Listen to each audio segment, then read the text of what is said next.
In my second year of college, I had run out of money. I was a cocktail waitress at a comedy club.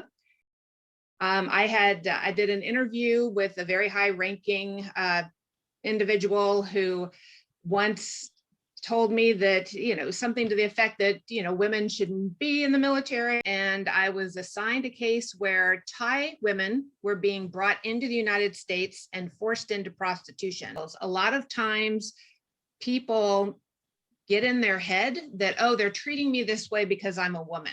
Well, maybe they're treating you this way because you're not prepared or you don't have a lot of experience. There could be a million reasons why. But when we start thinking that the only reason why they're doing something is because we're a woman, we're putting ourselves at a disservice. Hello, Namaste, Salam, Sat Sri Akal, Adab, Keम Chho? How are you, audience? We are back again with another episode on Charming Conversations, where we are trying to bring you some conversations which are inspiring, which helps us build our character. Today we have with us our guest, Ms. Gina L Osborn. She has worked with the Army of the United States and also worked for over 20 years with FBI. So all in all, about 25 plus years of experience in intelligence. Post that, she has been working as an executive coach and international speaker, and is also a host of a new podcast that she has launched on the Women's Day, which is Lead Like a Lady. We welcome you to this episode, Gina. How are you doing? I'm doing great. Thank you for having me. Oh, we are excited to have you. And we want to start directly from here. And we want to know that for the audience, uh, you are a retired agent now, which means that you have performed over 30 years of service. So 30 years back, when you were starting out, probably out of your college, how did Army come up as a career option? It's very unusual for a woman to have that, at least in that point in time. Yes. Yeah, it was very unusual back then. Yeah, so please tell us more about it. How did it all start? Sure. So when I was in high school, I wanted to be a CIA operative. So that was my dream. It was in the middle of, or actually coming up to the end of the Cold War. And I was fascinated with anything about the CIA or the KGB, anything about the Soviets and the Americans and the Cold War that was going on. And so that was my dream. And I also wanted to be an international woman of intrigue. That was something that really excited me as well. I wanted to travel throughout Europe and chase spies. In my second year of college, I had run out of money. I was a cocktail waitress at a comedy club. And I sat down at the library after a test that I took in business law or something like that. And a young man came up to me and started telling me about the Army's counterintelligence program. And he told me how I can get my education, I could get experience being a spy, and I could live overseas in Europe. And the next day I went down and I signed up. So are you saying that insolvency became a reason that you came into the picture of Army? Yeah. Yeah.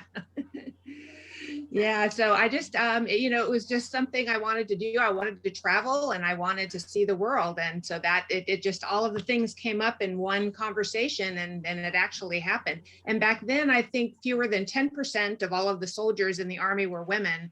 So there weren't a whole lot of us when I first came in. Oh, so you were one of the first few starters who did that. How was the joining then? Like you had to give a lot of tests, and how did the whole process go?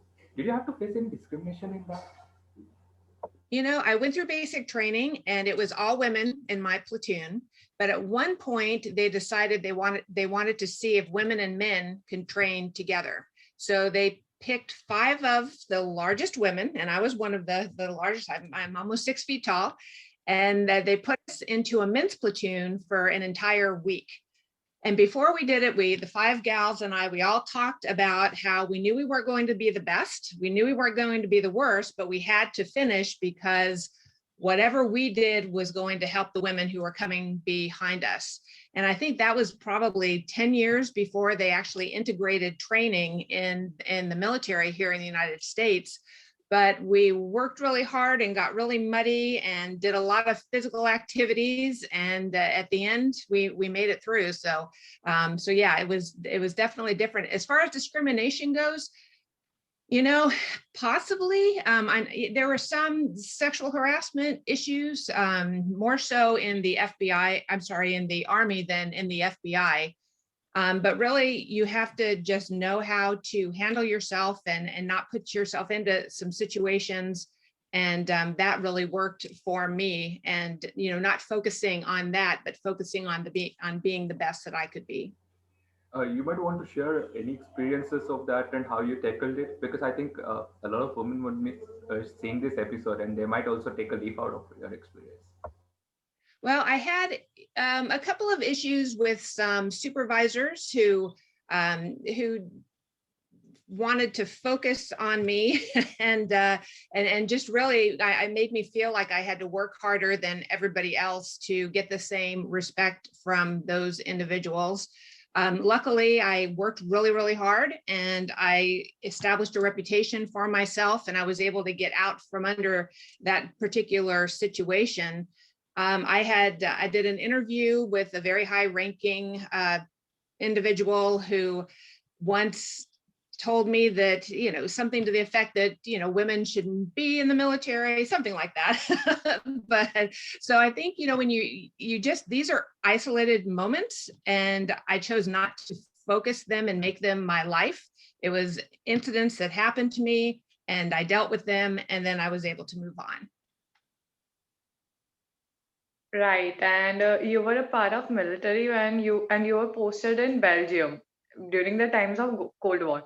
So even we were not born at the time of Cold War. So what was the ground reality, and how was the situation going on as you were a part of it?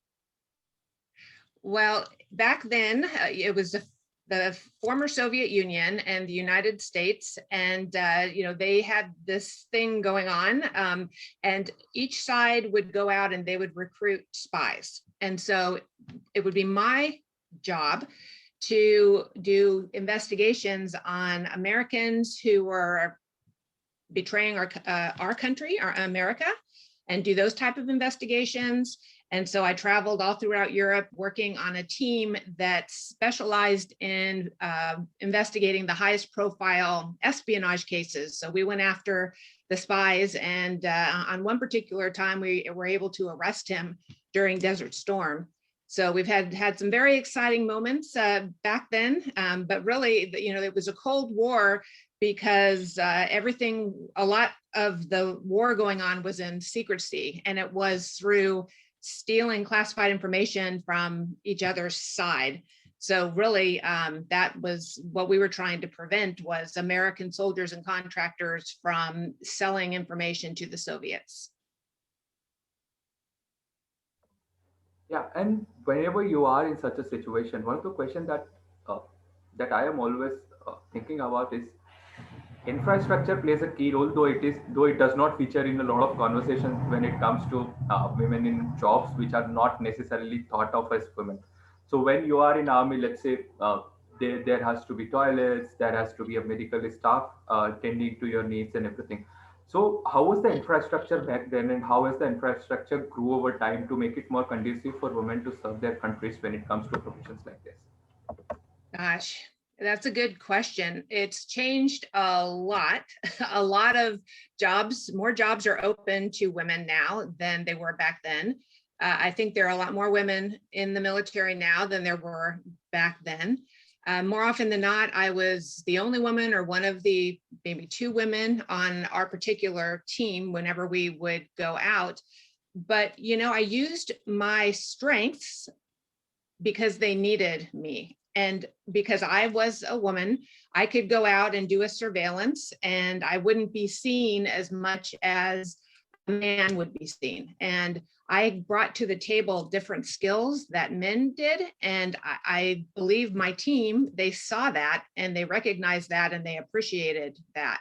So really, that's what I focused on while I was back there. I didn't focus on being the only woman in the room. I focused on how a great quote that I just learned, how I could be so good that they couldn't ignore me. Right, and you might want to put any specific infrastructure changes that you have seen.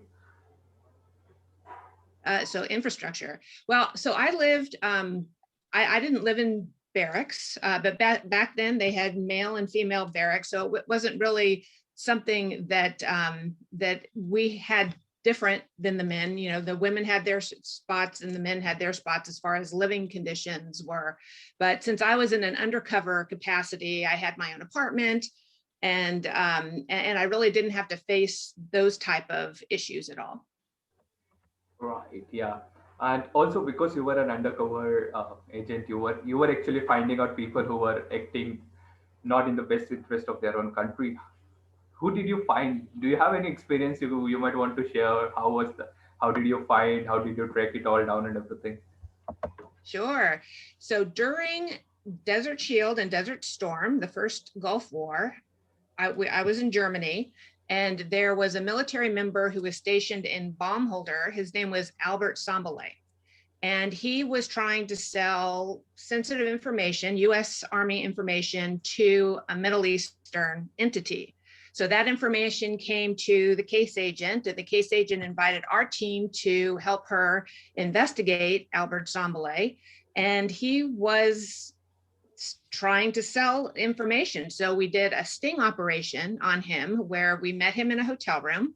He showed up. He thought our undercover agent was from a Middle Eastern country, and he pretty much signed his life away for $3,000. He said that he would be a spy for this country. So I was across the street from his house. I had sprained my ankle during this operation. So I was sort of having a lookout, to tell people whenever he would come home and whenever he would leave. And I was able to see him get arrested out in front of his house. So for a 20-something-year-old girl cocktail waitress from California, it was very exciting to be able to see someone lose their freedom who was trying to, be a traitor for the United States. Right, and you are a part of military, and then you move to being a part of FBI. So, what is that one thing, or say a multiple things, which fascinated you about FBI more than military, or was there a difference? What's the thing which you more liked of the military or the FBI?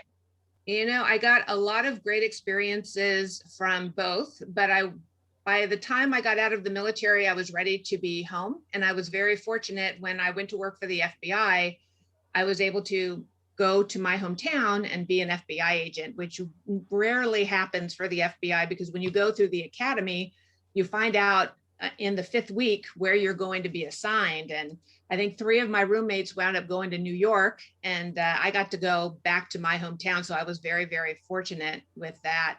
But I love the FBI because the people were so fantastic. The average age going through the FBI Academy is 31 years old. So you have people who are in their second careers, and you have really amazing people. So, and plus I got to work a variety of different things, everything from working Asian organized crime to terrorism to cyber computer intrusions. Right. So it was a 23 year of experience in FBI. About 23 years, if I'm not wrong. Yeah, 22. Okay, so 22 years of experience. When you started off, what was your position and how have you transformed over the years with your experience?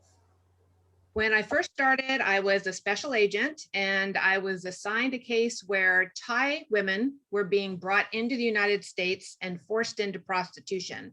So it was involuntary servitude case that I was working. And then I went to a local police department that happened to be in Little Saigon, which is the largest population of Vietnamese people outside of Vietnam. It's in Southern California.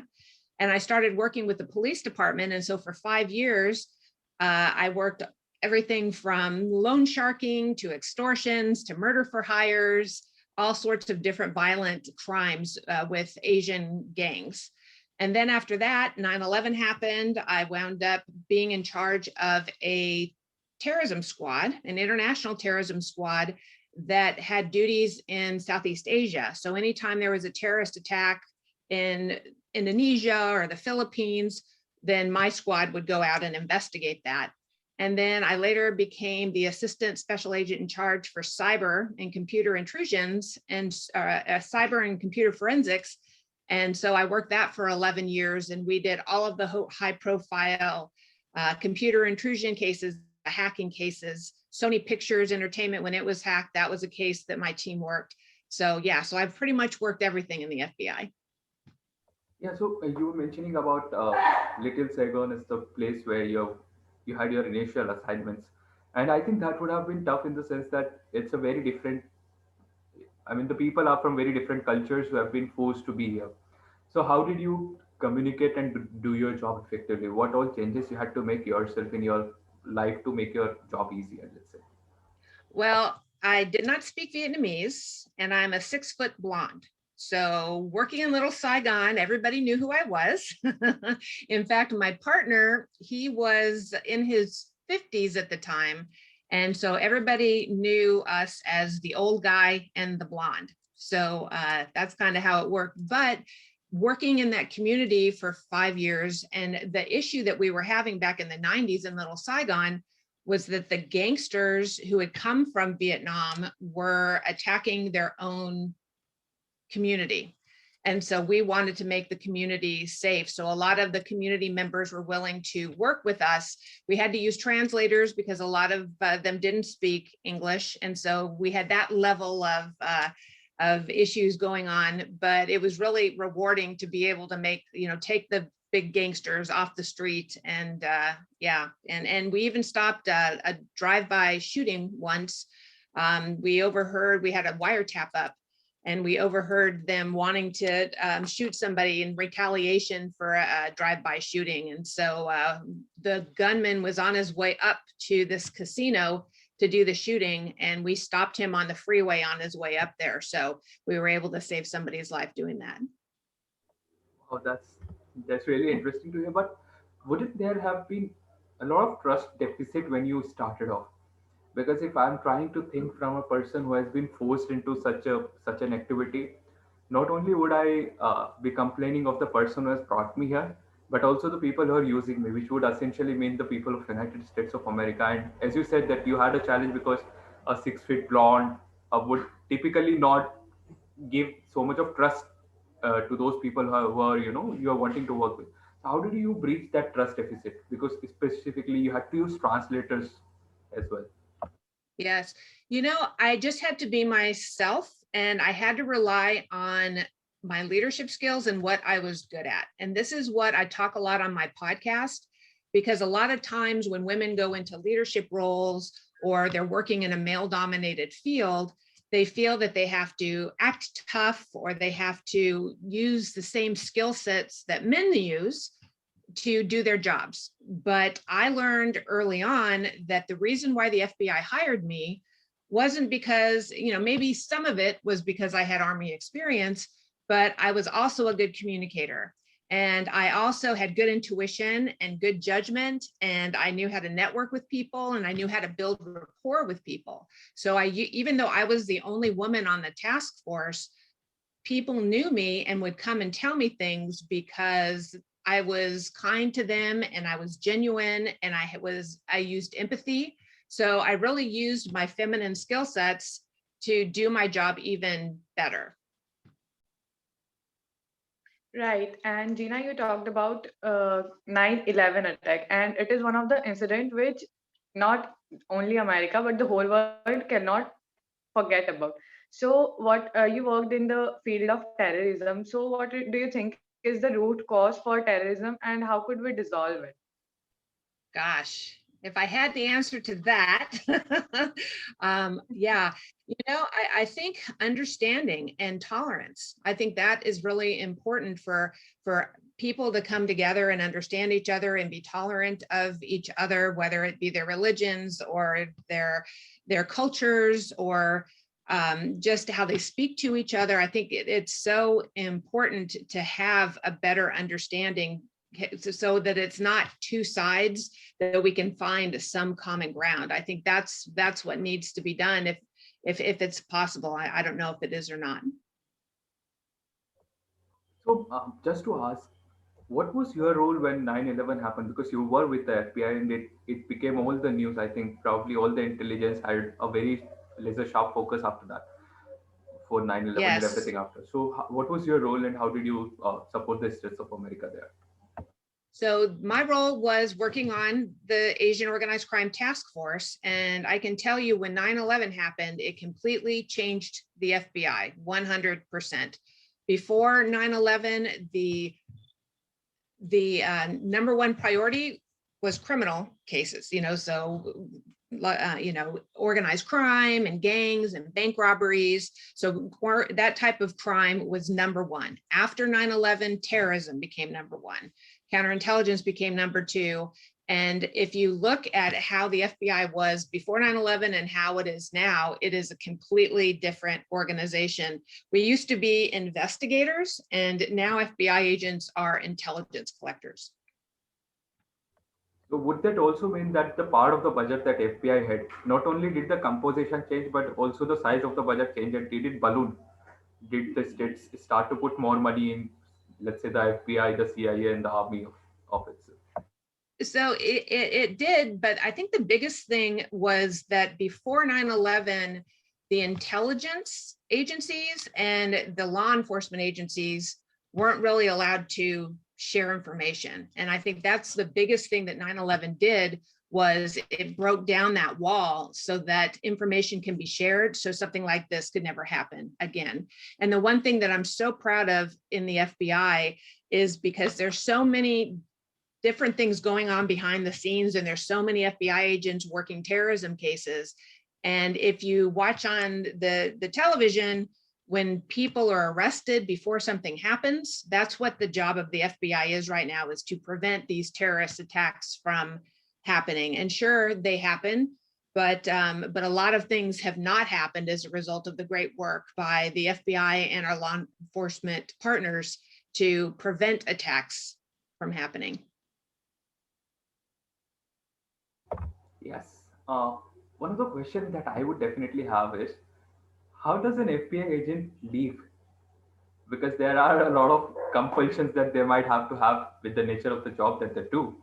So how do they, just a relatively normal life question, how do they enjoy their life? How do they definitely go out, or are they very cautious and suspicious of everywhere they go, because that's the nature of their job? I think it's different for everybody. When I left the FBI, I wanted to do something completely different. I didn't want to work security anymore. I had worked security for 28 years, and I wanted to be creative. And so one of the things that I did was I created this podcast, Lead Like a Lady. And I just dropped 15 episodes this week, so I'm very excited. So it's called Lead Like a Lady with Gina L Osborn. And really just being able to speak with other women who are similar to me. So other women who have risen to the top of male dominated industries, and listen to the lessons that they learned. And when I first started recording the podcast, I had 15 women, and I thought, they were going to tell me the same thing. So how was I going to make every episode different? But each woman had their own essence that they brought to the table. For example, I had the first African-American female Navy pilot and the first pilot for American Airlines. And she talked about combating fear. And I thought, gosh, what a great way. And she talked about how being prepared and being trained and knowing what you're doing, when you are completely prepared, you're not afraid. So she really goes into that. So I thought that was really fascinating. So that's what I love about this, is speaking to women like me who have taken the path less traveled, the road less traveled, and did something where there weren't a lot of women around us.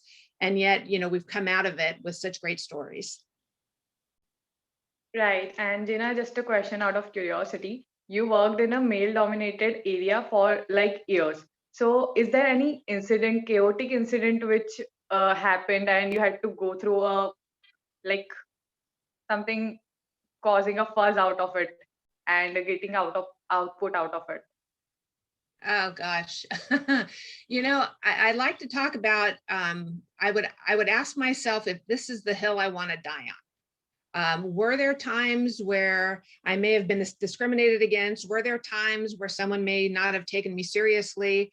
If there were, I had a choice. If I could either focus all of my energy and effort on that and make a big deal about it and spend all of my energies on that, or I could do my job and do my job really, really well. And yes, there were some hills that I was willing to die on because I'm not going to let anyone take advantage of me. But I think we really need to choose those hills. A lot of times people get in their head that, oh, they're treating me this way because I'm a woman.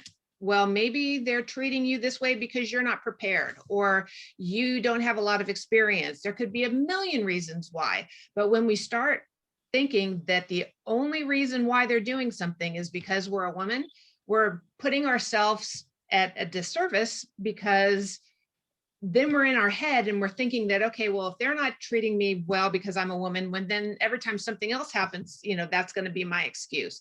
I think that's a huge excuse, and we can't allow ourselves to have that excuse, or else we're never going to be successful. Well, I think it's a good point when we would ask you this question, that over the years you have seen how people respond to women leading certain charges or certain positions, and how, as a woman who is probably young, can traverse her life. So I want to ask, what would be your message to all the males and females watching this episode? Because I think as human beings, both the genders should work together to build it better. So what would be your 2 3 important messages out of there? Gosh, well, the first one is, if you can dream it, you can do it. I had a very difficult childhood. I had a single parent. My parents were divorced. I had addiction in my family. And yet I was able to accomplish everything that I did because I took the road less traveled. I went into the military, even though it was going to be really, really hard, but it was going to get me to where I wanted to be. So if you can dream it, you can do it. You just have to figure out a way. And if you have an obstacle that is in front of you, don't let it stop you. That's where collaboration works so well. If you want to do something, but you don't have any technical skill and you need to build a website, don't let the fact that you don't have the technical skill to build a website, collaborate with someone who knows how to build a website. And then that way you can use both of your skills to move forward and you won't have the obstacles. So if we let obstacles stand in our way, again, we're not going to get to where we want to be. And my favorite quote is, they who attempt the absurd can achieve the impossible. So don't be afraid to go out there and do something that somebody has never done before, because maybe you can do it. In fact, you will do it if you put enough hard work and effort into it. So I'm a big believer in going after your dreams, because you don't want to come to the end of your life with regret. Right. So from today's episode, one thing which I'll definitely be taking is a lot of positivity, that how to be optimistic even about the worst case scenario if you are facing it. And whenever you will overcome it, you will come as a new person and a better person. So thank you so much, Gina, for joining us. Thank you all the audience and watching today's episode. We'll be putting the Gina's podcast link in our description. So do go there and listen to it. Thank you so much, Gina. Thank you. And if I could ask one more thing, if you go to my website at GinaLosborn.com, I've got 2 ebooks, one on navigating chaos, crisis, and change, and the other one are tips on working in a male-dominated environment. I think that this would be the books that we would also definitely be reading now. Thank you for joining us, Gina. It was a pleasure Thank talking to you. you. Thank you.